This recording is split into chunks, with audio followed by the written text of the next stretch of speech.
నమస్తే, welcome to our channel. నేను సిరి.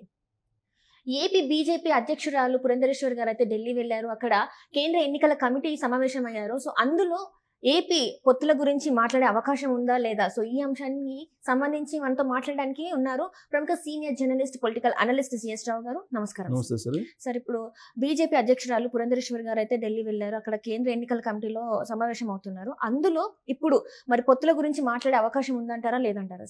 Definite గా కేంద్ర బీజేపీ ఎన్నికల కమిటీ సమావేశం అవుతుంది ఢిల్లీలో. అంటే ఆయా రాష్ట్రాల్లో ఉన్నటువంటి పరిస్థితులు అన్నిటి మీద కూడా సమీక్షించడానికి అవకాశం ఉంది. అన్ని రాష్ట్రాలకు సంబంధించినటువంటి బీజేపీ అధ్యక్షులు, కీలకమైనటువంటి లీడర్లు ఆ సమావేశంలో పాల్గొంటున్నారు.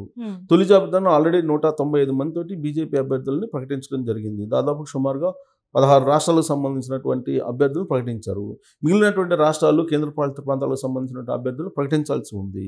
ఆయా రాష్ట్రాలు, కేంద్రపాలిత ప్రాంతాలకు సంబంధించినటువంటి బాధ్యులు ఎవరైతే ఉన్నారో, అంటే అధ్యక్షులు కానీ, లేదంటే అక్కడ ఉండేటువంటి కన్వీనర్స్ కానీ, లేదంటే కీలకమైన లీడర్లు కానీ, వాళ్ళందరినీ ఢిల్లీకి రమ్మన్నారు. ఢిల్లీ బీజేపీ కేంద్ర ఎన్నికల కమిటీ సమావేశం అంటే అది కీలకమైనటువంటి సమావేశం. దాంట్లో కీలకమైన నిర్ణయాలు కూడా తీసుకుంటారు. దాంట్లో బీజేపీ జాతీయ అధ్యక్షుడు నడ్డాతో పాటు అమిత్ షా కూడా పాల్గొనేటువంటి అవకాశం ఉంది.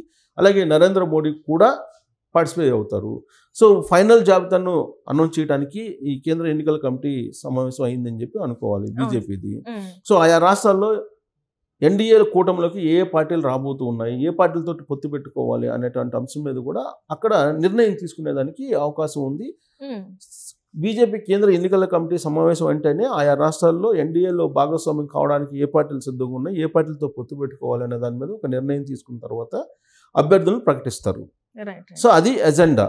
సో ఆ అజెండాలో భాగంగా సరే దేశంలో ఏ రాష్ట్రాల్లో పరిస్థితులు ఎలా ఉన్నా ఆంధ్రప్రదేశ్లో ఉండేటువంటి పరిస్థితి ఏంటి అనే దాని మీద మనం విశ్లేషణ కనుక తీసుకుంటే, ఆంధ్రప్రదేశ్కు సంబంధించి బీజేపీ అధ్యక్షురాలుగా ఉన్నటువంటి పురంధరేశ్వరి గత కొంతకాలంగా కూడా ఆమె ఆంధ్రప్రదేశ్లో ఉండేటువంటి పరిపాలన ఏ విధంగా ఉంది, అలాగే ప్రజా వ్యతిరేక విధానాలు ఏ విధంగా ఉన్నాయి అనే దాని మీద ఆమె ఒక పోరాటం చేస్తూ ఉన్నారు. దాంట్లో ప్రధానంగా ఏంటంటే లిక్కర్ స్కామ్కి సంబంధించి కానీ, ఇసుకు సంబంధించి కానీ దీని మీద ఆమె పెద్ద ఎత్తున ఉద్యమాలు కూడా చేశారు. సో ప్రజాకంటక పాలన జరుగుతోంది ఆంధ్రప్రదేశ్లో. జగన్మోహన్ రెడ్డిని గద్దె దింపాలి, ఆంధ్రప్రదేశ్ రాజధాని అమరావతిని కూనీ చేసేశారు, అమరావతిని రాజధానిగా లేకుండా చేస్తూ ఉన్నారు అనేటువంటి నినాదాన్ని వినిపిస్తూ ఆమె ప్రజా పోరాటాలు చేశారు. ప్లస్ బీజేపీ జాతీయ నాయకులు కూడా రాజధాని అమరావతి ఆంధ్రప్రదేశ్కి అనేటువంటి విషయాన్ని చెప్పారు. ఇటీవల కూడా అమిత్ షా చెప్పారు, అలాగే ప్రధానమంత్రి గతంలోనే చెప్పారు, బీజేపీ లీడర్ అందరూ కూడా చెప్తూ ఉన్నారు. సో కాబట్టి ఇప్పుడు జగన్మోహన్ రెడ్డిని దింపకపోతే రాబోయేటువంటి రోజుల్లో బీజేపీకి కూడా నష్టం జరుగుతుంది అనేది ఒకటి. రెండు ఏంటంటే ఆంధ్రప్రదేశ్లో బీజేపీ బలం నామినల్, పెద్దగా బలం లేదు. 100 కన్నా తక్కువ పర్సెంటేజ్ ఓట్ బ్యాంక్ మాత్రమే ఉంది. అలాంటి చోట బలమైనటువంటి ప్రాంతీయ పార్టీతోటి పొత్తు పెట్టుకోవాలి. పొత్తు పెట్టుకోవాలంటే ఎవరితోటి పెట్టుకోవాలి? గతంలో ఎన్డీఏలో భాగస్వామిగా ఉన్నటువంటి తెలుగుదేశం పార్టీ తోటి పెట్టుకుని సక్సెస్ అయినటువంటి సందర్భాలు అనేక ఉన్నాయి ఆంధ్రప్రదేశ్లో బీజేపీ. కాబట్టి ఈసారి కూడా తెలుగుదేశం పార్టీ జనసేన తోటి పొత్తు పెట్టుకొని వెళితేనే బీజేపీకి ఎంతో కొంత ఆంధ్రప్రదేశ్లో మేలు జరుగుతుంది. ప్లస్ ఎంపీ అభ్యర్థులు కూడా గెలిచేటువంటి అవకాశం ఉంది. ఆ విషయం ఆంధ్రప్రదేశ్ సంబంధించి బీజేపీ అధ్యక్షురాలు పురంధరేశ్వరికి బాగా తెలుసు. సో పురంధరేశ్వరి ఫీడ్బ్యాక్ డెఫినెట్గా కేంద్ర ఎన్నికల కమిటీ సమావేశంలో ఇస్తారు. ఆంధ్రప్రదేశ్లో ఉండేటువంటి పరిస్థితి ఏంటి అనే దాని మీద. ఇప్పుడు ఆల్రెడీ పొత్తు అనేది దాదాపుగా కన్ఫర్మ్ అయిపోయింది. అయితే సీట్ల షేరింగ్ విషయంలో ఏం చేయాలి అనే దాని మీద కూడా ఆ సమావేశంలో చర్చించేటువంటి అవకాశం ఉంది. ఇప్పుడు అటు బీజేపీకి, ఇటు తెలుగుదేశం పార్టీకి మధ్య ఈ సీట్ల షేరింగ్ విషయంలో కొంత తడబాటు ఉంది అని చెప్పి అనుకుంటున్నారు. తర్జన భజన పడుతున్నారు గత నెల రోజుల నుంచి అని. 4 ఎంపీ స్థానాలు కావాలని చెప్పి బీజేపీ అడుగుతుందని, 6 ఎమ్మెల్యే స్థానాలకి పరిమితం చేయాలని చెప్పి, ఎమ్మెల్యే స్థానాలకు వచ్చేటప్పటికి బీజేపీని పరిమితం చేయాలనేది తెలుగుదేశం పార్టీ అనుకుంటుందని చెప్పి తెలుస్తుంది. కనీసం 4 ఎంపీ స్థానాలు ఇవ్వాలని చెప్పేసి బీజేపీ పట్టుబడుతుంది. 4 కాదు 3 తీసుకోండి అని చెప్పి చెప్తుందని చెప్పి తెలుగుదేశం పార్టీ 3కి మాత్రం పరిమితం చేస్తుంది. 3 ఎంపీలు అలాగే 6 ఎమ్మెల్యేలు అనేది చెప్తున్నారు అని చెప్పి చెప్తున్నారు. సో దీనికి సంబంధించి ఒక నిర్ణయానికి వచ్చే అవకాశం ఉంది. ఒక సీటు అటో ఇటో ఒక నిర్ణయానికి వచ్చేటువంటి అవకాశం ఉంది. అది కూడా కేంద్ర బీజేపీ ఎన్నికల కమిటీ సమావేశంలోనే ఒక నిర్ణయం రాబోతుంది అని చెప్పి తెలుస్తుంది. దానికి సంబంధించి బీజేపీకి సంబంధించిన ఆంధ్రప్రదేశ్ అధ్యక్షురాలు పురంధరేశ్వరి దానికి కావాల్సినటువంటి మొత్తం ఇన్ఫర్మేషన్ మొత్తాన్ని కూడా తీసుకెళ్లి ప్రజెంట్ చేయడానికి ఢిల్లీ వెళ్ళారు. సో ఢిల్లీలో ఆమె ఎలాంటి ప్రజెంటేషన్ చేస్తారు? ఒకవేళ పొత్తుకు వెళ్ళకపోతే ఇండివిజువల్గా వెళ్ళాలి. ఇండివిజువల్గా వెళ్ళాలంటే కనుక ఆల్రెడీ జనసేన పొత్తు ఉంది ఇప్పటికే బీజేపీ తోటి. బీజేపీ ఢిల్లీ తోటి పొత్తున్నా అని చెప్తున్నాడు ఎవరు, పవన్ కళ్యాణ్. రాష్ట్రంలోనేమో తెలుగుదేశం పార్టీతో పొత్తున్నారు. సో ఇప్పుడు జనసేన బయటకు వస్తుంది ఆ తెలుగుదేశం పార్టీని వదిలిపెట్టి అంటే వచ్చేటువంటి అవకాశం లేదు. కాబట్టి ఒకవేళ బీజేపీ కనుక ఎన్నికలకు వెళ్ళాలంటే సింగిల్ గా వెళ్ళాలి. సింగిల్ గా వెళ్ళినా ఒకటే, వెళ్ళకపోయినా ఒకటే. అంటే మొన్న పురంధరేశ్వరి గారు కూడా చెప్పారు కదా సార్, ఒకవేళ పొత్తు ఉంటే అని చెప్పేసి తను మాట్లాడడం జరిగింది. అండ్ ఇంతవరకు ఇంకా పొత్తు అనేది కన్ఫర్మ్ అయితే మనకు చేయలేదు, ఇంకా ఆలోచిస్తూనే ఉన్నారు. సో ఇప్పుడు బీజేపీ కేంద్ర ఎన్నికల కమిటీలు కూడా దీని మీదనే చర్చిస్తారు. ఏం చర్చిస్తారు? పొత్తు పెట్టుకుంటే బెనిఫిటా, పొత్తు లేకపోతే బెనిఫిటా, ఒకవేళ పొత్తు లేకపోతే కనుక తెలుగుదేశం పార్టీతో ఎలా వ్యవహరించాలి, దీని మీదనే చర్చిస్తారు. దీని మీద చర్చించినప్పుడు వచ్చేటువంటి ఫైనల్ అవుట్పుట్ ఏంటి? తెలుగుదేశం పార్టీతో పొత్తు లేకుండా కనుక ఎన్నికలకు వెళ్తే ఒక్క సీటు కూడా రాదు, డిపాజిట్లు కూడా రావు అని చెప్పి సర్వేలు చెప్తున్నాయి. ఆ రిపోర్టే ఇస్తారు. ప్లస్ తిరుపతి ఉప ఎన్నికల్లో జనసేన బీజేపీ కలిసి వెళ్ళాయి. వెళ్తే ఏమైంది? డిపాజిట్లు కూడా రాలే అక్కడ అభ్యర్థికి.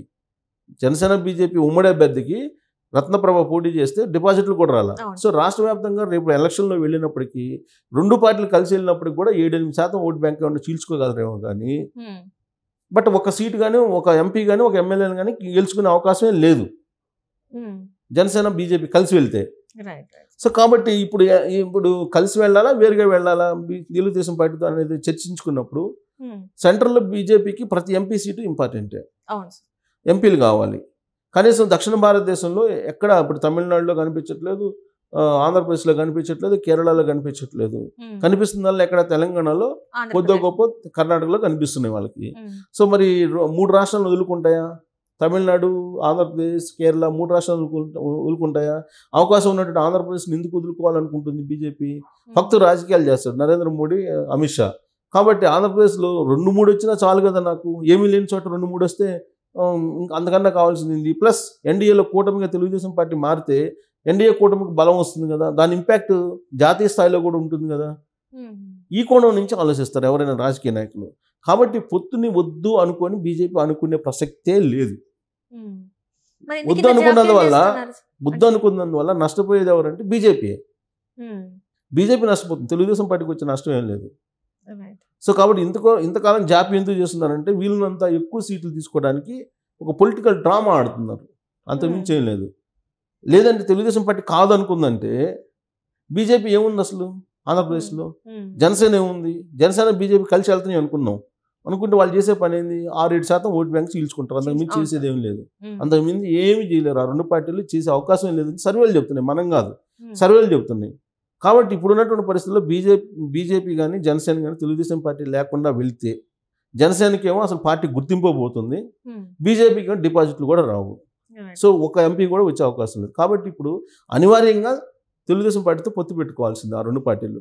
కాకపోతే సీట్ల షేరింగ్ విషయంలో తర్జన పడుతున్నారు, చివరి వరకు దాన్ని నడిపారు. ఇవాళ కేంద్ర బీజేపీ ఎన్నికల కమిటీ సమావేశం అవుతుంది కాబట్టి పురంధరేశ్వరి అక్కడికి వెళ్ళారు కాబట్టి వాస్తవ పరిస్థితులు కూడా ఆవిడ చెప్తారు.